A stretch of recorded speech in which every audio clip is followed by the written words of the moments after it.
The Uhuru succession is a battle between the wealthy and the rich. And there's a difference between the two.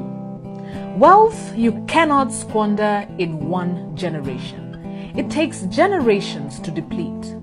Riches you can burn in 1 year or in one election. Wealth is not money or assets. It's about culture, grooming, and schooling. But riches are often acquired by men who call themselves self-made. And whenever you look at a man who says he is self-made, you are staring at the horrors of unskilled labor. If the Uhuru succession is a battle between wealth and riches, therefore, it is a battle between cultures. A battle between the groomed and the self-made.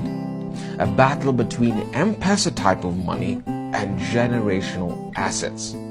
Let us break this down. In the beginning was Moi, and Moi was the president, and the president was Moi.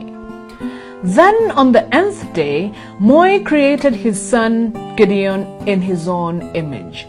Gideon was created as a pedigree prince to succeed Moi. But then, in the beginning, there was also a man called Joshua Kule. J.C. Kule is one of the founding fathers of the Hustler Nation, alongside Njenga Karume, who started his journey to riches as a charcoal dealer. J.C. Kule began as Moi's wardrobe manager. Mzee Moi had very expensive suits and Gucci ties, although most of his shoes looked like they had seen better days. The job of J.C. Kule was to take care of Moi's clothes. Before working for Mzee Moi, Kule worked as a prison warden. And using hustler methods, he rose through the ranks, from a prison warder to Moi's wardrobe assistant, and later to the powerful position of Moi's personal assistant. It is believed that J.C. Kule ran the country on behalf of Moi. That is how deep the bond of trust between Moi and Kule was.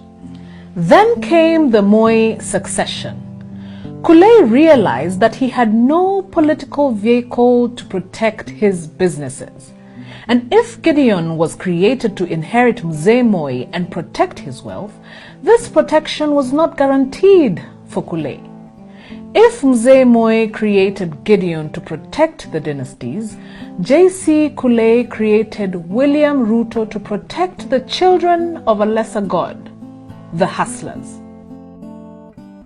If President Moi created Gideon Moi in his own image, J.C. Kule created William Ruto in his own image.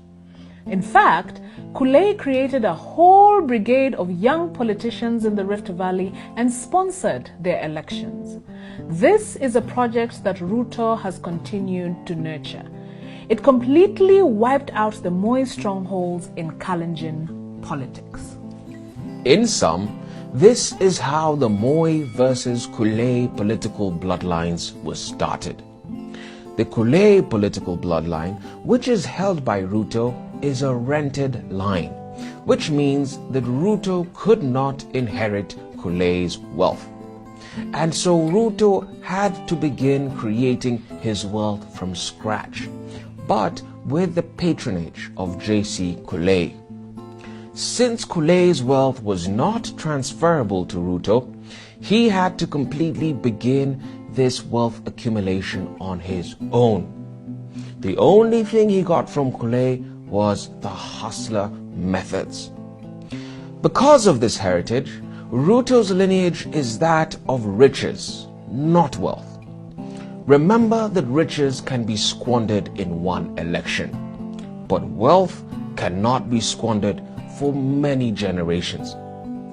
A lineage of riches is hungry and in a hurry, but it is also generous, embracing, and breeds like a rabbit.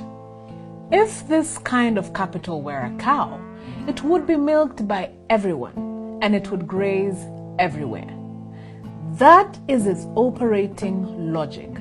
And this is the generosity that Ruto learned from J.C. Kule. If the Kule political lineage is rented, the Moi lineage is a natural political bloodline. If the only thing that Ruto inherited from Kule were the hustler methods, Gideon inherited wealth, networks, and culture from Mzee Moi. Gideon is a political thoroughbred. If Ruto is rich, therefore, Gideon is wealthy. If Ruto can burn his riches in one election, Gideon cannot exhaust his wealth in 2 generations. If Gideon Moi is a grain-fed politician, William Ruto is a grass-fed politician.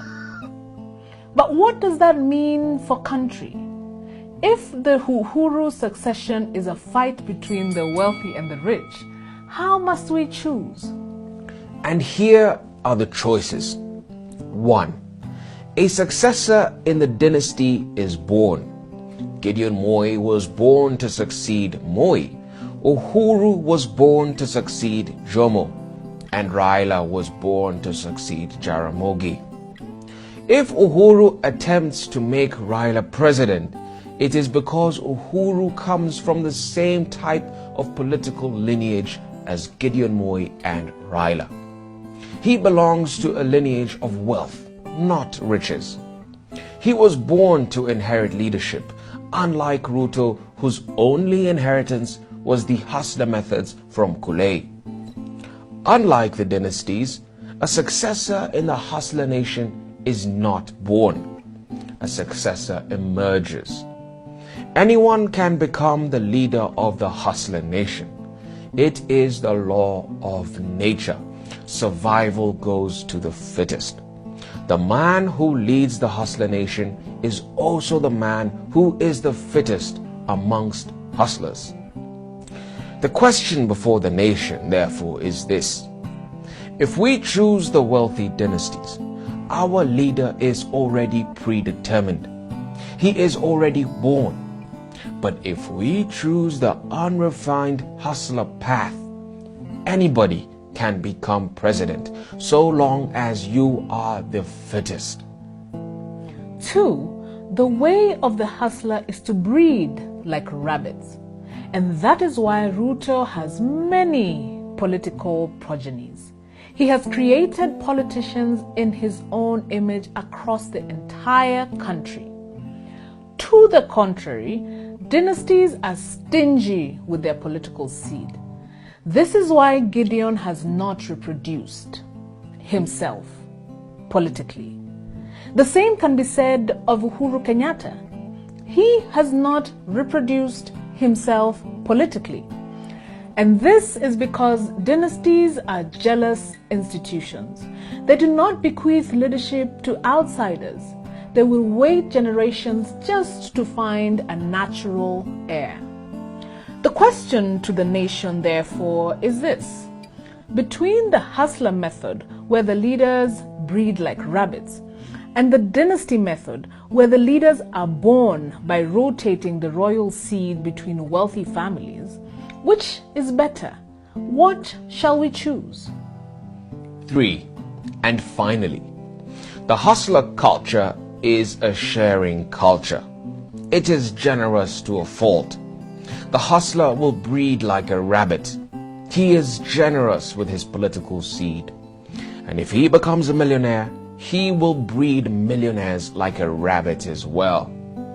This is why Mzee Kibaki, although a refined hustler, created the largest number of legitimate billionaires ever seen in Kenya.